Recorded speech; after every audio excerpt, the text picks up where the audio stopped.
اعوذ باللہ من الشیطان الرجیم بسم اللہ الرحمن الرحیم قال انی لیحزننی ان تذهبوا به واخاف ان یأکلہ الذئب وانتم عنہ غافلون صدق اللہ العظیم۔ رب اشرح لی صدری ویسر لی امری واحلل عقدۃ من لسانی یفقہوا قولی رب یسر ولا تعسر وتمم بالخیر آمین یا رب العالمین۔ آج کے سبق میں انشاءاللہ تعالیٰ سورہ یوسف کی آیت نمبر 13 کو گرامیٹیکلی انالائز کریں گے، اور آیت کے انالیسس کے لیے ہم اس آیت کو 3 جملوں میں تقسیم کرتے ہیں۔ پہلا جملہ جو ہوگا وہ قال انی لیحزننی ان تذهبوا به تک ہوگا، دوسرا جملہ وَأَخَافُ أَن يَأْكُلَهُ الذِّئْبُ، اور تیسرا جملہ وَأَنْتُمْ عَنْهُ غَافِلُونَ ہوگا۔ تو 3 جملوں میں ہم نے اس آیت کو تقسیم کیا ہے، اور پہلا جملہ جو ہے یا پہلا حصہ کہہ لیں، اس کو اب ہم انالائز کرنا چاہتے ہیں۔ تو جو پہلا حصہ ہے وہ ہے قال انی لیحزننی ان تذهبوا به۔ پہلا حصہ میں اس لیے کہہ رہا ہوں کہ یہ جو حصہ ہے اس میں ایک سے زائد آپ کو جملے ملیں گے۔ مثلا میں آپ کے سامنے سے پروو کر سکتا ہوں کہ قال ایک جملہ الگ سے بن جاتا ہے، یحزن ایک جملہ الگ سے بن جائے گا، تذهبوا جو ہے وہ ایک جملہ الگ سے بن جائے گا اگر ان مصدریہ کو ہٹا دیا جائے۔ تو ایک حصے میں ایک سے زائد جملے بن سکتے ہیں، اس لیے ہم پہلے تو حصوں میں تقسیم کیا کریں گے آیات کو، اور پھر اس کے بعد ہر حصے میں مزید جملے جو ہیں وہ انشاءاللہ تعالی بنائیں گے۔ تو پہلا حصہ جو ہم نے بنایا ہے اس آیت کا وہ ہے قال انی لیحزننی ان تذهبوا به۔ اس کو اب ہم انالائز کر رہے ہیں، اور جیسا کہ آپ نے نوٹ کیا ہوگا کہ پچھلے چند لیکچر سے میں نے انالیسز اور الفاظ کو، یعنی ترکیب اور الفاظ کی بحث کو اکٹھا ہی ایک ساتھ ذکر کرنا شروع کیا ہوا ہے۔ تو اب میں امید کرتا ہوں کہ آپ ایک ٹریک پر چڑھ چکے ہیں، تو آپ کے لیے یہ سمجھنا انشاءاللہ تعالی زیادہ مشکل نہیں ہوگا۔ تو قال فعل ہے، فعل بفاعل ہے، اس لیے کہ آگے ہمیں کوئی مرفوع اسم نظر نہیں آ رہا، اور قال جب بھی آئے گا اس کا ایک فاعل ہوگا اور ایک مفعول ہوگا جو کہ مقول القول ہوگا، اور اگر لام کے ساتھ ہوگی کوئی چیز تو وہ ہم متعلق بنا دیں گے قال فعل کے لیے۔ تو قال فعل با فاعل ہے، ہوا ضمیر مرفوع متصل اس کا فاعل ہو گیا، اور وہ ضمیر جو ہے وہ حضرت یعقوب علیہ السلام کی طرف لوٹ رہی ہے۔ انا حرف ظروف مشبہ بالفعل ہے، جب بھی آتا ہے ایک اسم ڈیمانڈ کرتا ہے، ایک خبر ڈیمانڈ کرتا ہے، اور یہاں پر جو نون پہ آپ زیر دیکھ رہے ہیں یہ یا متکلم کی وجہ سے لگی ہوئی ہے، ذہن میں رکھیے گا، ورنہ انا جو ہے وہ میں زبر کے ساتھ ہی آپ کے سامنے پڑھ رہا ہوں۔ تو انا حرف ظروف مشبہ بالفعل ہے، اور یا جو آپ دیکھ رہے ہیں ساتھ یہ ضمیر منصوب متصل ہے، واحد متکلم کی ضمیر ہے، لام حرف تاکید ہے، اور یحزنو ہا زا نون مادے کو استعمال کرتے ہوئے باب نون سے استعمال ہوتا ہے، حزنا یحزنو حزنن، جس کے معنی غمگین کرنا کے ہوتے ہیں، اور یہی مادہ اگر باب سین سے استعمال ہو، جیسا کہ آپ خان صاحب کی ڈکشنری میں دیکھ رہے ہیں حزینہ یحزنو حزنن، تو اس کے معنی ہوتے ہیں غمگین ہونا۔ تو غمگین ہونا ایک لازم فعل ہے اور غمگین کرنا ایک متعدی فعل ہے۔ تو یہاں پر یہ باب نون سے استعمال ہوا ہے تو غمگین کرنا اس کے معنی ہوں گے۔ باقی انشاءاللہ تعالی ورکنگ ہم ڈاکٹر عبدالرحیم صاحب کی فراہم کردہ ڈیٹیل میں دیکھ لیں گے انشاءاللہ تعالی۔ تو یحزنو فعل مضارع کا صیغہ ہے، واحد مذکر غائب ہے، اور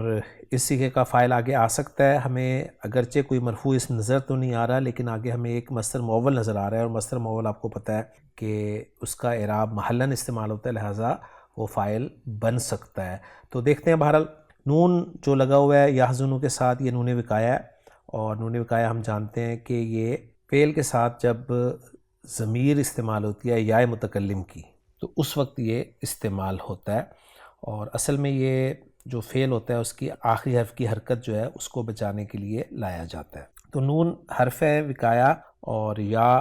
جو آپ دیکھ رہے ہیں یا متکلم یہ مفعول بہ کی ضمیر ہے، ضمیر منصوب متصل ہے اس لیے پرپل کلر میں آپ کو نظر آ رہی ہے۔ ان حرف مصدر ہے، اور حرف مصدر کے بعد آپ کو تذهبوا فعل مضارع نظر آ رہا ہے جو کہ منصوب یا خفیف ہے۔ زال ہا با مادہ ذہب یذهب ذہابا جانا کے معنی میں استعمال ہوتا ہے، اور یہی مادہ جب با کی پریپوزیشن کے ساتھ استعمال ہوتا ہے تو پھر لے جانا اس کے معنی کیے جاتے ہیں۔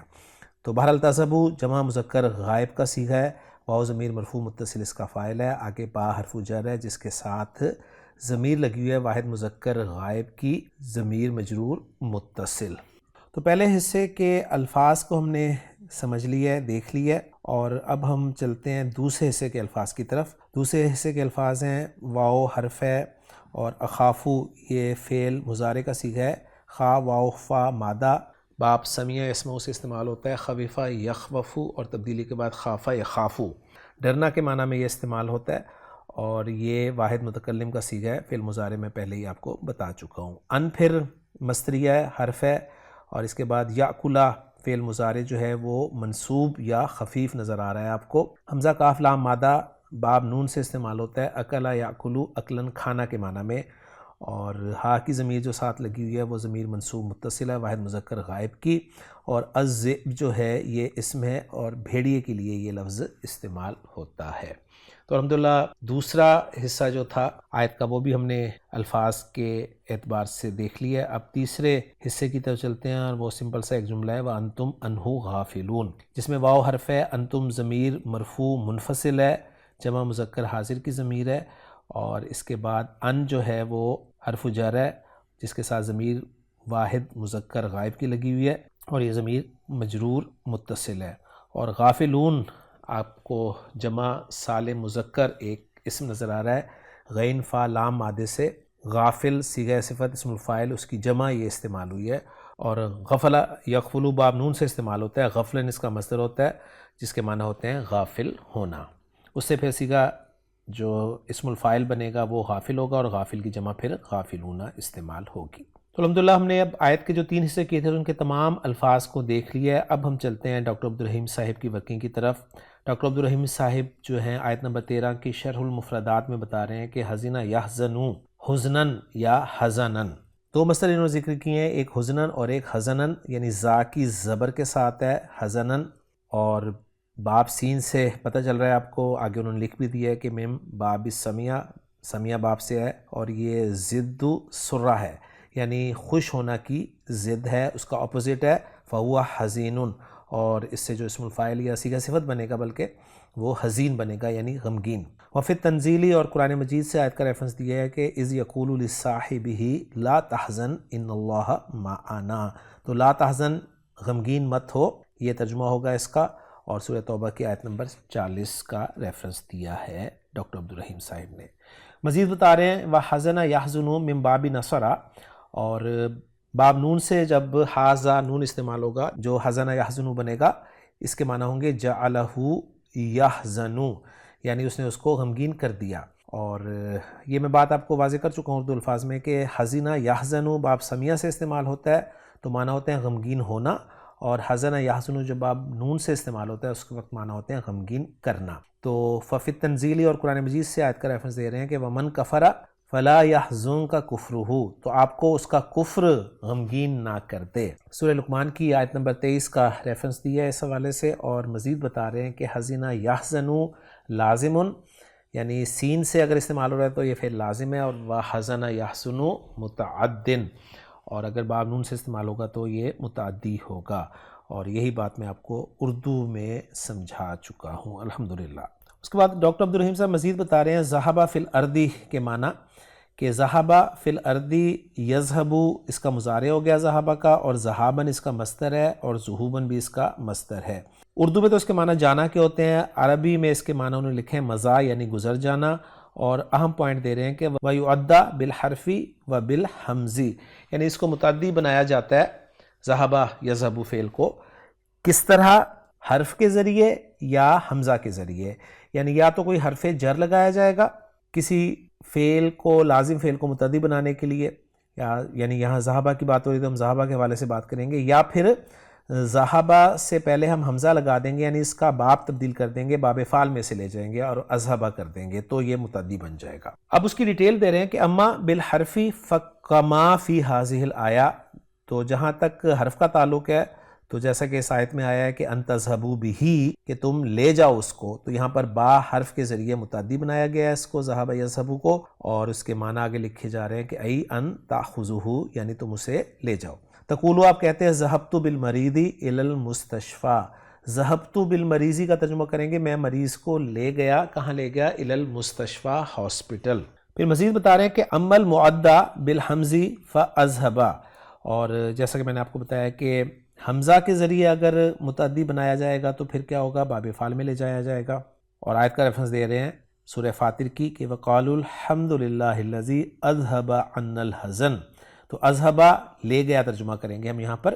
کیونکہ باب فعل میں استعمال ہوا ہے. تو سمپل اگر ہم بات کریں تو گویا بات یہ نکلتی ہے کہ زال ہا با مادہ با فتح یفتح سے استعمال ہوتا ہے. ذہب یذہب ذہابن یا ذہوبن مصدر اس کے استعمال ہوتے ہیں. اس کے معنی ہوتے ہیں جانا کے،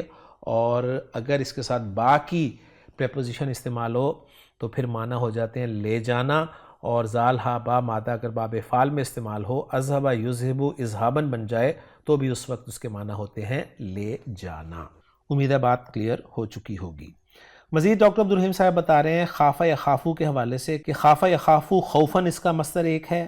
خیفہ دوسرا مصدر ہے، اور مخافہ تیسرا مصدر ہے. تو تین مصدر اس کے ذکر کیے ہیں، خوفن، خیفتن اور مخافتن. اور اس کے معنی وہ لکھ رہے ہیں کہ توقع حلول مکروہن او فوات محبوبن، کسی ناپسندیدہ چیز کے اترنے کی یا کسی پسندیدہ چیز کے فوت ہو جانے کی، اس کے کھو جانے کا جو ایک ڈر سا ہوتا ہے، اس کو وہ بتا رہے ہیں کہ یہ خافہ ہوتا ہے. اور اس سے پھر اسم الفاعل بنا رہے ہیں ہوا خائفن. اور یہ دیکھ لیں بالکل وہی بات جو میں نے آپ کے سامنے رکھی تھی کہ اجوف چاہے واوی ہو چاہے یائی ہو، جب بھی اجوف سے اسم الفاعل کا صیغہ بنتا ہے تو وہ واو یا یا جو ہے وہ حمزہ میں بدل جاتی ہے. تو خوفہ تھا ماضی، اس سے اسم الفاعل بنا خائفن، تو حمزہ آ گیا واو کی جگہ. ٹھیک ہے، یہ میں نے آپ کو بات سمجھائی تھی اس وقت جب میں نے آپ کو قاولا قائلن کے بارے میں بتایا تھا. مزید خافہ یا خافو کے بارے میں بتا رہے ہیں کہ یتعدی بنفسی ہی، یہ متعدی وداؤٹ پریپوزیشن ہوتا ہے، یعنی اس کا مفعول بھی جو ہے وہ وداؤٹ پریپوزیشن استعمال ہوتا ہے. یقالو کہا جائے گا اخافہ، میں ڈرتا ہوں اس سے. یعنی اردو میں آپ سے کی پریپوزیشن دیکھ رہے ہیں نا کہ میں ڈرتا ہوں اس سے، لیکن عربی زبان میں اخافو انہو نہیں کہا جائے گا بلکہ اخافہ کہا جائے گا. اور فہوا مخوفن، یعنی جس سے ڈرا جائے اس کو مخوف کہیں گے، یعنی اسم المفعول. قال اللہ تعالیٰ، اللہ تعالیٰ نے قرآن مجید میں ارشاد فرمایا، سورہ ہود کی آیت ہے، ان فی ذلک لآیۃ لمن خاف عذاب الآخرہ. تو یہاں پر خافہ فعل جو ہے وہ استعمال ہوا ہے. اس کے بعد ڈاکٹر عبدالرحیم صاحب الذئب کے بارے میں بتا رہے ہیں کہ یہ حیوان معروف ہے، ایک جانا پہچانا جاندار ہے، حیوان ہے، اور اس کی جمع جو ہے وہ ذئاب آتی ہے، اور ذؤبان آتی ہے، اور اذئب بھی آتی ہے. تو ذئب بھیڑیے کے لیے لفظ استعمال ہوتا ہے، اور اس کی تین جمع ہمیں ڈاکٹر عبدالرحیم صاحب نے بتا دی الحمدللہ. اب ایضاحات النحویہ پر چلتے ہیں. ڈاکٹر عبدالرحیم صاحب بتا رہے ہیں کہ الالف واللام فی الذئب فی الآیہ ہی الجنسیۃ، کہ الذئب پر جو الف لام داخل ہوا ہے نا، یہ کون سا الف لام ہے؟ تو یہ الف لام جو ہے یہ الجنسی ہے. اور جنسی الف لام جو ہے یہ کس لیے استعمال ہوتا ہے اس کو بیان کریں کہ وَهِيَ لِبَيَانِ الْحَقِيقَةِ وَالْمَاهِيَةِ، اور یہ صرف حقیقت اور ماہیت کے بیان کے لیے آتا ہے. کما جیسا کہ فی ایک جملہ آگے ذکر کریں کہ التفاح الذ من العنب، سیب انگور سے زیادہ مزیدار ہے. تفاح پہ بھی الف لام داخل ہوا ہے اور العنب پر بھی الف لام داخل ہوا ہے، اور یہ الف لام جو ہے یہ جنس کا الف لام ہے. یہاں پر میں چاہوں گا کہ تھوڑا سا آپ کو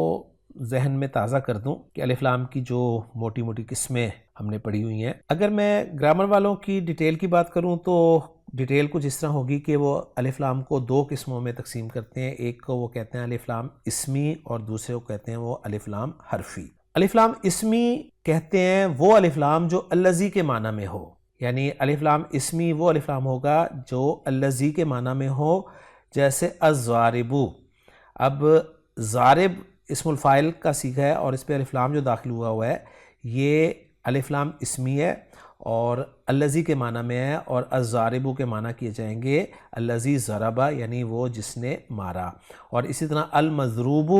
اسم مفعول مضروب پر الف لام داخل ہوا ہے تو یہ الف لام جو ہے اسمی ہے اور الذی کے معنی میں ہے، اور ترجمہ اس کا کیا جائے گا الذی ضرب، یعنی جسے مارا گیا. اور اہم بات یہ ہے کہ الف لام اسمی جو ہے صرف اسم الفاعل اور اسم المفعول پر آتا ہے. یعنی اسم الفاعل اور اسم المفعول پر اگر آپ الف لام دیکھیں تو وہ الف لام اسمی ہوگا، لیکن اس کے ساتھ ایک شرط ہے کہ اس وقت ہوگا اسمی جب اسم الفاعل اور اسم المفعول جو ہیں وہ حدوثی معنی پر دلالت کریں. اب یہ حدوثی معنی سے مراد کیا ہے یہ تفصیل لمبی ہو جائے گی، میں اس کو یہیں پر چھوڑوں گا ورنہ لیکچر بہت لمبا ہو جائے گا اور اصل چیز جو ہے ہماری غائب ہو جائے گی. اس کے بعد الف لام جو حرفی ہوتا ہے یہ وہ الف لام ہوتا ہے جو الذی کے معنی میں نہیں ہوتا. جیسے الحسن، حسن پر الف لام جو داخل ہوا ہے یہ الذی کے معنی میں نہیں ہے. اور پھر یہ جو الف لام حرفی ہوتا ہے اس کی دو قسمیں کرتے ہیں گرامر والے. ایک کہتے ہیں کہ الف لام حرفی زائدہ ہے اور دوسری الف لام حرفی غیر زائدہ. اچھا پھر زائدہ کو ڈیفائن کیسے کرتے ہیں؟ زائدہ کو ڈیفائن اس طرح کرتے ہیں کہ وہ الف لام جو اپنے مدخول کے معنی میں، مدخول کے معنی سے مراد ہے کہ جس پر وہ داخل ہو رہا ہے نا اس کے معنی میں کوئی زیادتی پیدا نہ کرے. جیسے النعمان، نعمان پہ جو الف لام داخل ہوا ہے اس الف لام نے اس نعمان کے معنی میں کوئی زیادتی پیدا نہیں کی. اور الف لام غیر زائدہ جو ہوتا ہے یہ وہ الف لام ہوتا ہے جو اپنے مدخول کے معنی میں زیادتی پیدا کرے. جیسے الرجل، تو الرجل، رجل کے معنی مرد کے ہوتے ہیں لیکن جب الف لام داخل ہوا تو اس سے مراد خاص مرد ہو گیا تو اس کے معنی میں زیادتی پیدا ہو گئی ہے. اچھا پھر مزید ڈیفائن کرتے ہیں گرامر والے، کہتے ہیں کہ زائدہ کی پھر مزید کچھ اقسام ہیں، ایک لازمی اور ایک عارضی. اور لازمی کی تعریف وہ کرتے ہیں کہ لازمی وہ الف لام ہے جو اپنے مدخول سے جدا نہ ہوتا ہو، یعنی فکسڈ ہو، وہ جس پہ داخل ہوا ہے اس سے کبھی بھی الگ نہ ہوتا ہو. جیسے اللہ تعالیٰ کا جو نام ہے اس پہ الف لام داخل ہوا ہے وہ اس سے کبھی بھی جدا نہیں ہوتا، تو یہ لازمی ہے. اور عارضی کی تعریف وہ یہ کرتے ہیں کہ عارضی وہ الف لام ہے جو اپنے مدخول سے جدا ہو سکتا ہو. جیسے المدینہ کا الف لام، تو مدینہ سے آپ الف لام ہٹا بھی سکتے ہیں. غیر زائدہ کی پھر 5 اقسام ذکر کرتے ہیں گرامر والے. یہ 5 اقسام جو ہیں یہ ہیں ہمارے سبق سے ریلیٹڈ. ایک ہے جنسی، ایک ہے استغراقی، ایک ہے عہد خارجی، ایک ہے عہد ذہنی اور ایک ہے عہد حضوری. جنسی کو اگر ذکر کریں تو جنسی وہ الف لام ہے جس کے مدخول سے مراد فقط جنس ہو، یعنی جس پہ داخل ہو رہا ہے نا اس سے مراد صرف جنس ہے. جیسے کہ ڈاکٹر عبدالرحیم صاحب نے کہا ہے کہ ماہیت مراد ہو، صرف جنس مراد ہو، افراد کا اعتبار نہ ہو، یعنی اس سے افراد مراد نہ ہو. اور اس کی ایگزامپل گرامر والے دیتے ہیں جیسے الرجل خیر من المرأتی، جنس مرد جنس عورت سے بہتر ہے. اس مثال میں الرجل اور المرأہ کا الف لام جو ہے وہ جنسی ہے. تو میں مختصراً ساری اقسام میں آپ کے سامنے دہرا دیتا ہوں اور آپ سکرین پہ لکھی ہوئی بھی دیکھ رہے ہیں ساری اقسام. دوسری قسم جو ہے وہ استغراقی ہے، وہ الف لام جس کے مدخول سے مراد جنس کے تمام افراد ہوں. مدخول آپ سمجھ رہے ہوں گے جس پہ وہ داخل ہو رہا ہے. جیسے ان الانسان لفی خسر، تو الانسان کا ہم ترجمہ یہاں پر تمام انسان کر رہے ہیں نا، تو یعنی جس اسم پر یہ داخل ہے اس سے مراد اس اسم کے تمام افراد ہیں، تو تمام انسان ہم یہاں پر ترجمہ کرتے ہیں، یعنی ہر انسان خسارے میں ہے یا تمام انسان خسارے میں ہیں. تیسری قسم عہد خارجی کی ہے. عہد خارجی کا مطلب یہ ہے کہ وہ الف لام جس کا مدخول متکلم اور مخاطب دونوں کے نزدیک متعین ہو، یعنی دونوں جانتے ہوں، کلام کرنے والا بھی اور مخاطب بھی. جیسے فَعَصَىٰ فِرْعَوْنُ الرَّسُولَ، فرعون نے رسول کی نافرمانی کی. اب یہاں پر رسول پر جو الف لام داخل ہوا ہے اس الف لام سے مراد، یعنی اس الرسول سے مراد کون رسول ہے یہ کلام کرنے والے کو بھی پتہ ہے اور مخاطب کو بھی پتہ ہے، یعنی سب جانتے ہیں کہ یہاں پر الرسول سے مراد حضرت موسیٰ علیہ السلام، اور یہ والا الف لام جو ہے یہ عہد خارجی کا کہلائے گا. پھر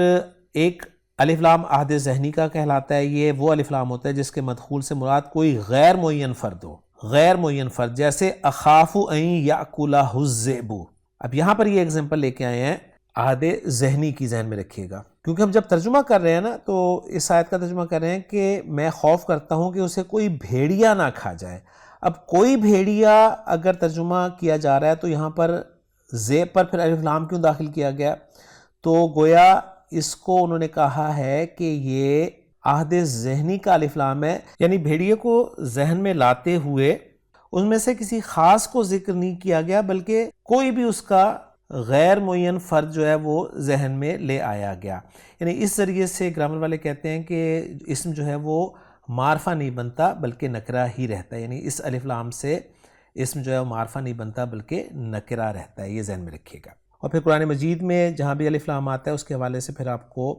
الف لام کی قسم کے فرق کی وجہ سے ترجمے میں بھی فرق مل سکتا ہے. اور آخری قسم جو یہ ذکر کر رہے ہیں الف لام کی وہ ہے عہد حضوری. اس سے مراد وہ الف لام ہے جس کے مدخول سے مراد وہ فرد ہو جو موجود اور حاضر ہو، جیسے الیوم اکملت لکم دینکم، آج کے دن میں نے تمہارے لیے تمہارا دین مکمل کر دیا۔ اس مثال میں بتا رہے ہیں کہ الیوم پر عہد حضوری کا الف لام ہے۔ تو میں نے کوشش کی ہے آپ کو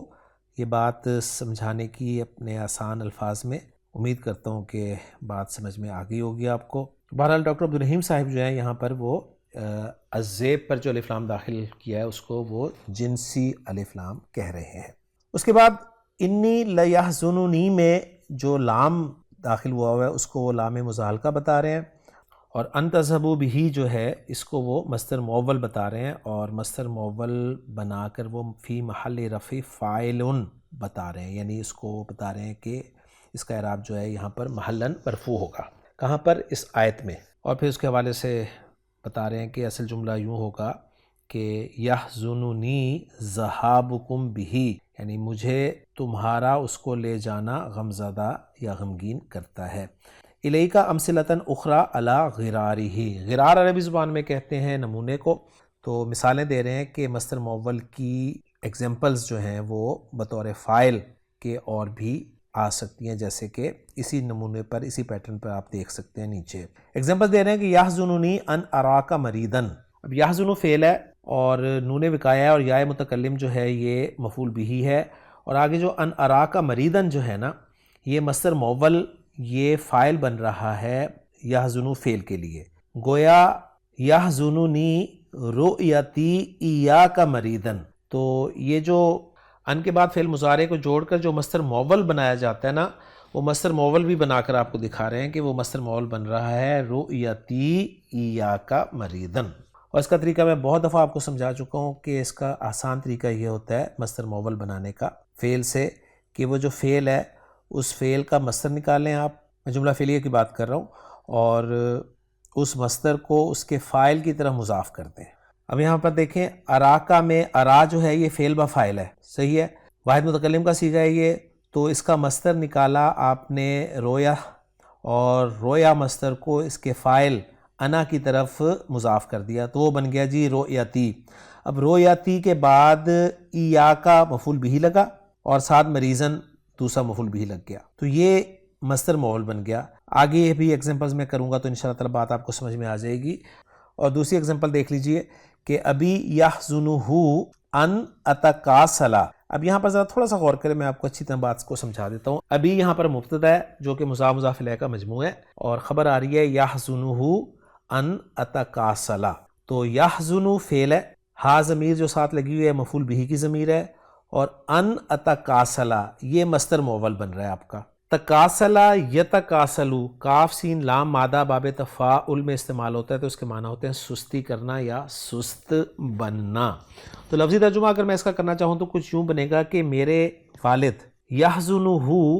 ان اتکاسل، ان کو غمگین کرتا ہے، کیا غمگین کرتا ہے؟ ان اتکاسل، کہ میں سستی کروں، یعنی میرا سستی کرنا، میرا سست بننا ان کو غمگین کرتا ہے۔ اب یہاں پر دیکھیں یہ جو میرا سست بننا یا میرا سستی کرنا ان اتکاسل ہے،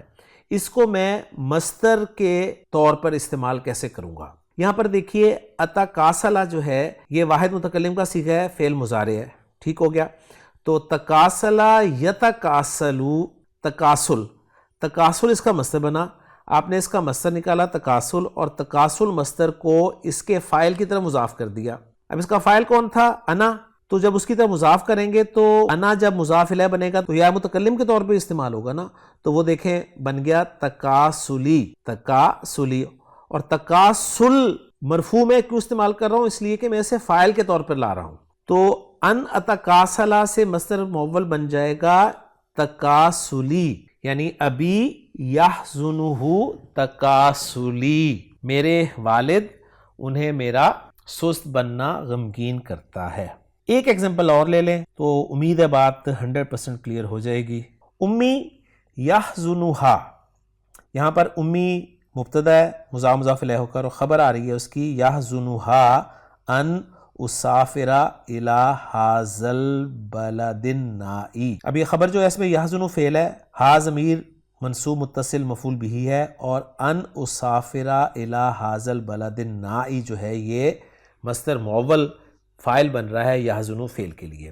اس میں سافرہ یسافرو سفر کرنا کے معنی میں استعمال ہوتا ہے، اور النائی کے معنی جو ہیں دور دراز کے ہیں۔ تو اب اس کو ہم نے مصدر میں کیسے کنورٹ کرنا ہے وہ دیکھ لیجئے، یہ جانتے ہوئے کہ یہاں پر جو مصدر معول ہے وہ فاعل بن رہا ہے یحزن فعل کے لیے۔ تو سافرہ یسافرو سفر کرنا کے معنی میں، تو اس کا مصدر نکالا اور اس کو اس کے فاعل کی طرح مضاف کر دیا، تو وہ بن گیا جی سفری، میرا سفر کرنا۔ تو سفری، اب اس کو ہم فاعل بنا دیں گے یحزن فعل کے لیے، اور جملہ کچھ یوں بنے گا کہ امی یحزنھا سفری الی ھذا البلد النائی۔ امید ہے بات کلیئر ہو گئی ہوگی۔ مزید آگے بتا رہے ہیں کہ این یاکلہ الذئب جو ہے مصدر معول، یہ یہاں پر فی محل نصب مفعول بھی بن رہا ہے، یعنی وہی جو بات میں نے آپ کے سامنے رکھی تھی نا کہ جب بھی مصدر معول آئے گا تو وہ آپ کا محلاً اعراب شو کرے گا، یعنی وہ محلاً مرفوع ہو سکتا ہے، محلاً منصوب ہو سکتا ہے، محلاً مجرور ہو سکتا ہے۔ تو اب بتا رہے ہیں کہ یہاں پر ان یاکلہ الذئب جو ہے یہ مصدر معول محلاً منصوب ہے، کیوں کہ مفعول بھی بن رہا ہے، اور اس کی تقدیر یعنی جو کلام ہے اصل وہ بتا رہے ہیں کہ اخاف اکل الذئب ایاہ۔ اس کو ذرا چیک کریں کہ یاکلہ الذئب ہے نا ان کے بعد، تو اکلا یاکلو عقلاً، عقل اس کا مصدر ہوا، اور عقل مصدر کو آپ نے اس کے فاعل کی طرح مضاف کر دیا، اور یہ جانتے ہوئے کہ مصدر معول چونکہ آپ کا مفعول بھی بن رہا ہے تو عقل پر آپ نے نصب دینی ہے، اس لیے عقل الذئب، دیکھ لیں ذئب فاعل تھا تو اس کو مضاف الیہ کی جگہ پہ رکھ دیا عقل الذئب، اور آگے مفعول بھی کا ذکر ہو گیا ایاہ۔ اور پھر بتا رہے ہیں کہ اسی پیٹرن پر دوسری ایگزامپلز بھی دیکھ لیں آپ، کہ اخاف ان ارسبہ، میں ناکامی سے ڈرتا ہوں، یعنی میں ڈرتا ہوں کہ میں ناکام ہو جاؤں، ای یعنی اخاف الرسوبہ، نخاف ان نمردا، ہم ڈرتے ہیں کہ بیمار ہو جائیں، نخاف المردہ۔ اسی طرح اتخاف ان یخونہ کا، امیلو کا، امیل کہتے ہیں عربی زبان میں ایجنٹ کو، تو اتخافو کیا تو ڈرتا ہے کس چیز سے؟ جس چیز سے ڈرا جائے گا وہ مفعول بھی ہوگی نا، اس لیے ہم مصدر معول کو یہاں پر محلاً منصوب استعمال کریں گے، این یخونہ کا کہ وہ تیرے ساتھ خیانت کرے، کون خیانت کرے؟ امیلو کا، تیرا ایجنٹ۔ اب ذرا اس کو مصدر میں لانے کی کوشش کریں، خانہ یا خانو خیانتن ہوتا ہے، تو خیانہ جو ہے یہ مصدر نکل آیا، اس کا فاعل تھا امیل، تو خیانہ کو منصوب ہم استعمال کریں گے کیونکہ ہم مفعول بھی کے طور پر لا رہے ہیں نا، تو خیانتا امیلکا، خیانتا امیلکا، اور پھر مفعول بھی آ جائے گا ایاہ کا۔ امید ہے بات کلیئر ہو گئی ہوگی۔ اور آخری بات ڈاکٹر عبدالرحیم سے بتا رہے ہیں وانتم عنہ غافلون میں واو جو ہے وہ حالیہ ہے۔ تو ڈاکٹر صاحب کی فراہم کردہ ساری معلومات میں نے آپ کے سامنے ذکر کر دی ہے، اب میں چاہوں گا کہ ہم اپنے الفاظ میں ان تینوں جملوں کو اینالائز کر لیں۔ پہلا جملہ قال انی لیحزننی ان تذهبوا به تھا، اس میں قال فعل با فاعل ہے، میں نے بتایا آپ کو، اب اس کے لیے ہمیں مقول القول یعنی مفعول بھی چاہیے، تو وہ آ رہا ہے انی لیحزننی ان تذهبوا به، اس میں انا حرف ظروف مشبہ بالفعل ہے جس کا اسم یا متکلم ہے، اور خبر جو ہے وہ ہے یحزننی ان تذهبوا به، اور اس خبر پر لام مزالقہ داخل ہوا ہے، اور جو خبر آ رہی ہے وہ جملہ فعلیہ کی صورت میں ہے جس میں یحزن فعل ہے، یا متکلم مفعول بھی ہے، اور ان تذهبوا به مصدر معول جو ہے محلاً مرفوع فاعل ہے یحزن فعل کے لیے۔ اب یہ جو مصدر معول بن رہا ہے ان تذهبوا به، جسے میں نے محلاً مرفوع فاعل کہا ہے یحزن فعل کے لیے، اس کو میں انالائز آپ کے سامنے کروں تو کچھ یوں ہوگا کہ ان جو ہے وہ حرف مصدر ہے، اور تذهبوا فعل با فاعل ہے، واو ضمیر مرفوع متصل اس کا فاعل ہے، اور به جار مجرور متعلق ہے تذهبوا فعل کے، پھر تذهبوا فعل اپنے فاعل اور اپنے متعلق سے مل کے جملہ فعلیہ ہو کر یہ صلۃ الموصول حرفی بن رہا ہے ان مصدریہ کے لیے، اور ان مصدریہ اپنے صلۃ الموصول حرفی سے مل کر یہ مصدر معول ہو کر محلاً مرفوع فاعل بن رہا ہے یحزن فعل کے لیے، اور پھر یحزن فعل اپنے فاعل اپنے مفعول بھی سے مل کر جملہ فعلیہ ہو کر محلاً مرفوع خبر بن رہا ہے انا کی، اور انا اپنے اسم اور خبر سے مل کر جملہ اسمیہ ہو کر محلاً منصوب مفعول بھی مقول القول بن رہا ہے کالا فعل کے لیے، اور کالا فعل اپنے فاعل اور مفعول بھی سے مل کر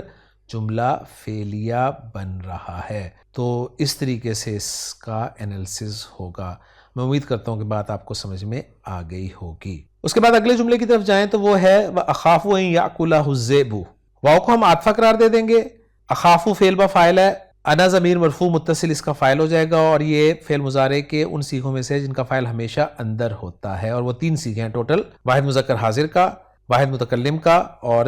جمع متکلم کا۔ تو اخافو فعل با فاعل ہے، میں ڈرتا ہوں، کس سے ڈرتا ہوں؟ اب مفعول بھی چاہیے تو وہ آ رہا ہے ان یاکلہ الذئب، ایک مصدر معول جس میں ان مصدری ہے، اور ان مصدری کے بعد جو صلۃ الموصول حرفی آ رہا ہے وہ ہے یاکلہ الذئب، جس میں یاکلہ فعل ہے، ہا ضمیر منصوب متصل مفعول بھی ہے، اور الذئب جو ہے یہ فاعل ہے۔ پھر فعل اپنے فاعل اور مفعول بھی سے مل کے جملہ فعلیہ ہو کر صلۃ الموصول حرفی بنا ان مصدریہ کے لیے، اور ان مصدریہ اپنے صلۃ الموصول حرفی سے مل کر مصدر معول ہو کر محلاً منصوب مفعول بھی بنا اخافو فعل کے لیے، اور اخافو فعل اپنے فاعل اور مفعول بھی سے مل کے جملہ فعلیہ ہو کر معطوف ہو گیا، اور اس کو ہم معطوف کس پر اس جملے پر کریں گے؟ کالا کا جو مقول القول ہے نا اس پر ذہن میں رکھیے گا۔ اور پھر تیسرا اور آخری جملہ اس آیت کا وہ ہے وَأَنْتُمْ عَنْهُ غَافِلُونَ، واو کو ہم حالیہ قرار دیں گے کیونکہ ڈاکٹر عبدالرحیم صاحب نے حالیہ قرار دیا ہے، انتم ضمیر مرفوع منفصل یہ مبتدا بن جائے گا، اور غافلون جو ہے یہ خبر ہو جائے گی انتم کی، اور انہو جو ہے جار مجرور یہ متعلق ہو جائے گا، بلکہ متعلق مقدم ہو جائے گا غافلون اسم الفاعل کے، اور پھر مبتدا اپنی خبر سے مل کر جملہ اسمیہ ہو کر محلاً منصوب حال بن جائے گا، اور یوں ہمارے تینوں جملے مکمل ہو جائیں گے۔ اب باقی جملوں کا اعراب ہم نے دیکھنا ہے تو وہ ہم محمود صافی صاحب کی ہیلپ لیتے ہوئے دیکھیں گے، تو میں آپ کو دکھا دیتا ہوں اسکرین پہ کہ ڈاکٹر عبدالرحیم صاحب بتا رہے ہیں کہ جو جملہ قالہ سے شروع ہو رہا ہے وہ لا محل لہا استئناف بیانی ہے، یعنی مضمون ایک چل رہا ہے نا مسلسل، تو جو سوال پیدا ہوا تھا اس کے جواب میں پھر یہ کہا گیا، اور انی لیحزننی جو ہے یہ فی محل نصب مقول القول ہے، بالکل ایسے ہی ہم نے بھی کیا ہے، اور یحزننی جو ہے یہ فی محل رفع خبر انا ہے، بالکل ہم نے بھی ایسے کیا ہے، اخافو جو ہے یہ فی محل نصب معطوفہ علی جملہ مقول القول، ہم نے بھی یہی کیا ہے، میں نے آپ کو کہا تھا کہ اس جملے کا عطف جو ہے وہ قالا کے مقول القول پہ کیا جائے گا، تو بالکل وہی بات انہوں نے کی ہے، اور جملہ یاکلہ جو ہے یہ، اور اسی طرح مثلہ تذہب یہ لا محل لہا صلۃ الموصول حرفی، میں نے بھی آپ کے سامنے انہیں صلۃ الموصول حرفی قرار دیا ہے، اور جملہ جو ہے انتم عنہ غافلون یہ فی محل نصب حال قرار دیا گیا ہے۔ تو الحمدللہ جو ہماری ورکنگ تھی ساری اس سے بالکل ملتی جلتی ورکنگ ہی محمود صافی صاحب کی ہے۔ اب ہم دیکھتے ہیں اس آیت کے ایتھینٹک ترجمے کو، اور وہ عبدالسلام صاحب بتا رہے ہیں کہ قالا، اس نے کہا انی بے شک میں، لیحزننی ان تذہبوا بہ، یقیناً مجھے یہ بات غمگین کرتی ہے کہ تم اسے لے جاؤ، وَأَخَافُ أَن يَأْكُلَهُ الذِّئْبُ، اور میں ڈرتا ہوں کہ اسے کوئی بھیڑیا کھا جائے، وَأَنْتُمْ عَنْهُ غَافِلُونَ، اس حال میں یعنی اور تم اس سے غافل ہو، یعنی اس حال میں کہ تم اس سے غافل ہو۔ تو ترجمہ بھی الحمدللہ مکمل ہو گیا۔ اب یہاں پر ایک بات چھوٹی سی میں آپ سے شیئر کرنا جو ہے وہ مس کر گیا ہوں، وہ یہ ہے کہ جو قالا کا مقولہ ہم نے بنایا نا انی لیحزننی ان تذہبوا بہ، اس میں انا کا اسم تھا یا متکلم اور خبر تھی ایک جملہ، تو جب بھی آپ